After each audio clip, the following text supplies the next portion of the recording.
I mean, could it also have happened in Australia? It could have happened in Australia. In fact, your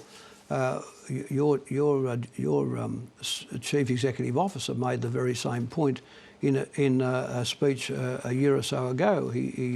I brought the quotation in, which is a point. He said that. Mark Scott, with digital surveillance, local tracking and genetic tracing becoming commonplace, there's a very firm case for the law to allow people to protect their privacy. Correct. Correct. Let's talk about the politics of this with the time we've got left. Do you think Murdoch's News Limited is effectively at war with the Gillard government? I think so, beyond doubt. I mean, when the Daily Telegraph yesterday is saying, let's have a national election. Why do we need a national election? We have a clear operating majority in the House of Representatives. It's a stable majority. The business of the government is reasonable business. That is, the controversial matter is putting a price on carbon. You know, there is a consensus, it seems, in both Houses of Parliament for it. You know, why should there be an early election? Other than the editors of that newspaper believing that were there be an early election, the existing government would be defeated. So this is why ministers are saying News Corporation is after, or News Limited is after regime change. You know, and I think, you know, how can you read it any other way? And do you believe, if that's the case, that it comes directly from Rupert Murdoch? Well, I'm not certain of that.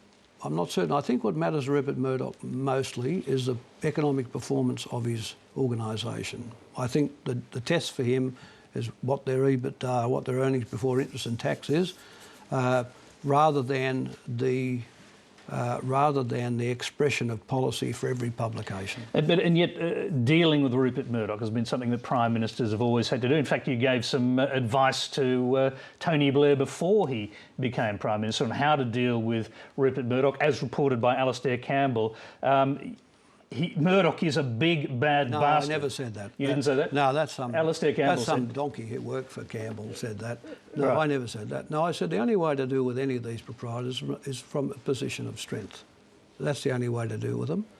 And in which case, I dealt with them with a cross-media rule. And I said, you know, if you're in television, you can't be in print. So you look at what's happened now. Howard took the cross-media rule away to suit them. And now you've got West Australian newspapers and Channel 7 together. You know, you'll see more of this. Well, I mean, Bob Brown is today calling for an inquiry into media ownership in Australia. Do you think there should be one? Well, inquiries into media ownership don't matter unless governments do it. The best thing the government can do, and Bob Brown can do, is to support the Commonwealth Law Reform Commission report for a separate law and tort and action in privacy. That's within their power now. But that's got nothing to do with media ownership. Able to do today. That won't affect media ownership, though. Do you think there should be a media ownership inquiry? Well, I think there's nothing wrong with inquiries, providing they matter. But when you take these things away, I mean, you know, when Murdoch took over the Herald and Weekly Times group of newspapers, he lost control of HSV7, which they owned, therefore the 7 network. I made him sell down O10,